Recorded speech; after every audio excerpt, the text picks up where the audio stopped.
Essa é sua, Thaís? Não, piratinha. Tadinha, já deu um flashão na cabeça. Não dá flash, cadê a sua? Pega a sua logo pra falar qual é essa aí. Ai, a minha? Eu não sei se ele é macho ou se ele é fêmea. Eu acho que ele é macho, aí eu vou poder ficar. Você tem que ficar com uma fêmea toda branquinha. Eu tinha esse daqui com escolhido. Cadê? Esse daqui. Ah, mas você é fêmea? É. Eu não sei, eu acho que é macho, eu esqueci já. Meu. Pega pra ver. Chamar. Essa casa é 2 terrenos, né, Thaís? Ela é um terreno só que ela é fora do padrão. Vira ela pra ver.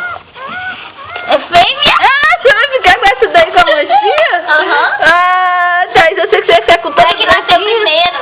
Ah, tamo aqui, Thaís. Tira a foto igual onde você tirou. A sua filhinha. Aí, Minha Thaís. filhinha e a mamãe.